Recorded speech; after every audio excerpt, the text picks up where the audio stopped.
Hundreds of thousands lost in personnel, tens of thousands of pieces of equipment, billions, if not trillions of dollars wasted. Why is Putin so stubborn to keep, even in the military sense, useless pieces of Ukrainian land? Good afternoon, this is Henry Keane on the ATV English, bringing hard truth in easy terms for the whole free world directly from Ukraine. Putin's logic is simple.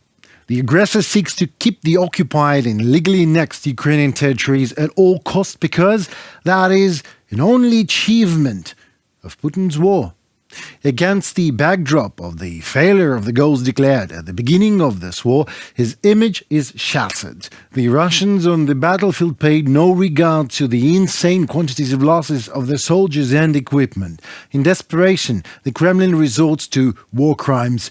The destruction of the Kakhovka HPP, mining of the Zaporizhzhia nuclear power plant and other extremely dangerous industrial facilities, constantly missiles and attacks on civilians.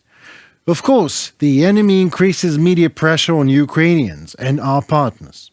Of course, Russian propaganda's goal is to demoralize. Of course, all the nuclear blackmail is to intimidate. Of course, Putin imposes futile peace negotiations so as to deceive. And of course, Putin is doing his best worst to keep the occupied territories.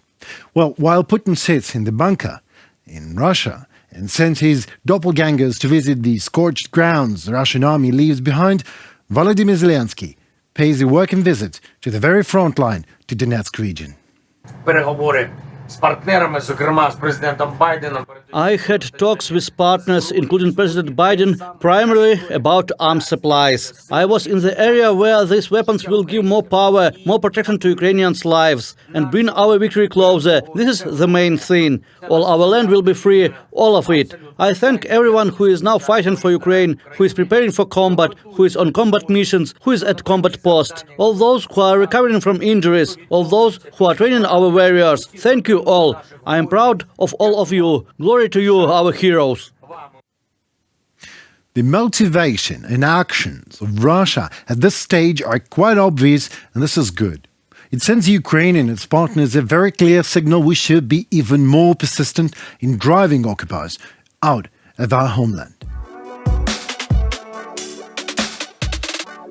Hungarian Prime Minister Viktor Orbán finally has put it straightforwardly. He says Ukraine is no sovereign country, since it depends on Western support.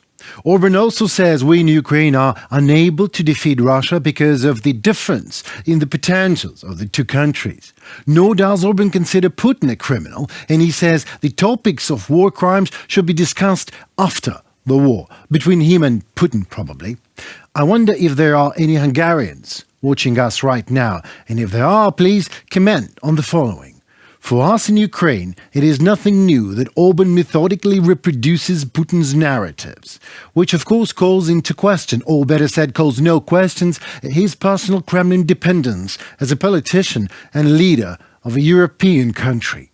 Please, dear Hungarians, tell us Ukrainians, do you understand that Viktor Orbán is clearly articulating the message to the outer bigger world on your behalf, on behalf of the whole Hungarian nation?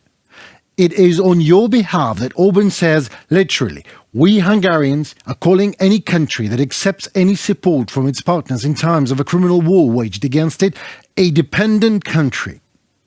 According to Orbán's logic, if the Russians invaded Hungary, Hungarians would have to kneel. If the Russians invaded Hungary, says Orbán, Hungarians would have accepted pitiful fate because Russia is bigger. If the Russians invaded Hungary, says Orbán, Hungarians are an independent nation but to a certain extent. If our partners from NATO offered us weapons to fight the invader, we Hungarians would proudly reject it. If you ask me, Hungary better apply the Article 5 of NATO, but not reject help. But according to this logic of Orbán, if Russians invaded Hungary, says Orbán, we Hungarians will let Russia invade Budapest, rape our women, abduct and murder our children because of the difference in the potential. If Russians invaded Hungary, says Orbán, we Hungarians are aware. On contrary to President Zelensky, who rejected that option, I, Viktor Orbán, would have chosen a ride and would have escaped to the United States. Maybe, dear Hungarian nation, it was not the best idea to delegate the rights to represent you in the outer world to such a cowardly Kremlin subordinate person as Viktor Orbán. Just a question. What is to the difference in potential? Yes, Comrade Orbán, you are right. There is a great difference in potential between Ukraine and Russia and Hungary, the way you have depicted it. And because of this difference, we survived. Because of this difference, the world helps us. And because of this difference, we fight and are not going to go Orbán. And it is exactly because of this great difference in potential we're going to win. You measure Hungary's independence in dollars, while economic self-sufficiency is not an indispensable condition for political sovereignty. Otherwise, Hungary cannot be considered a sovereign state because it depends on EU subsidies just as well. We understand why you, Comrade Orbán, deliberately underestimate the role and capabilities of Ukraine, a small country that has successfully accumulated resources for defense both within itself and accepted the world's help, yes. You have your Kremlin-made reason for that, but do you understand that the world looks at you, a politician for hire, and thinks the same of the whole Hungarian nation?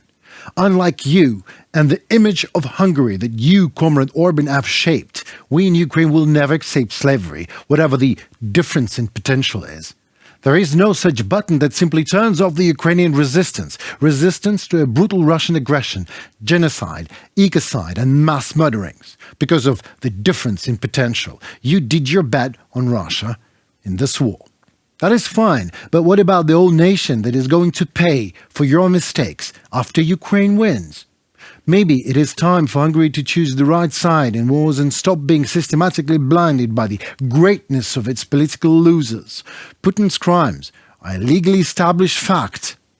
Punishment of criminals will be a natural result of the defeat of Kremlin's dictatorship. Then, Comrade Orbán, you will witness the actual difference in potential. On June 28th, Ukraine marks the Constitution Day, adopted in 1996. The history of the constitutional process in Ukraine goes back to Kievan Rus, the one which existence the Kremlin denies. Nevertheless, of course, it existed without Kremlin's allowance to do so. Initially, our constitution was partly based on the ancient Ukrainian law Ruska Pravda and later Lithuanian statute, the acts of the Bogdan Khmelnytsky Cossack state period, articles of March or articles of Zaporizhia army. The first Ukrainian constitution is considered to be the Philip Orlik's constitution, which was adopted on April 5, 1710. It was a contract between the Cossack commander Philip Orlik and the Cossacks, which defined the rights and duties of all members of troops. According to historians, the constitution of Philip Orlik is one of the first European constitutions. We in Ukraine never forget that as per our constitution, the rule of law, integrity and inviolability of the country's territory, the European and Euro-Atlantic course of our state is clearly stated. Ukraine's fight in this war is a fight for the rule of law, freedom and democracy on its territory, which is encroached upon by the occupiers. Also, we will never forget nor forgive a Russian missile attack on Kramatorsk on the evening of 27th of June, where the death toll has risen to 10 people, including children, one 17-year-old and two 14-year-old sisters. In total, more than 60 people injured. Unlike many post-Soviet countries where Soviet doctrine has actually won, Ukraine has managed to preserve democracy, freedom, a strong plurally voiced civil society, even in the face of Russia's external military aggression. This is what we are fighting for, freedom, and against Russian terror. This is why we say Russia is a failed state, autocratic, totalitarian and terrorist, where laws do not apply and lies and disinformation production has been taken to an industrial scale. The terror and lawlessness inherent in it were brought by invaders to the temporarily occupied territories of Ukraine. Ukraine's fight in this war is a fight for the rule of law, freedom and democracy on its territory, which is encroached upon by the occupiers.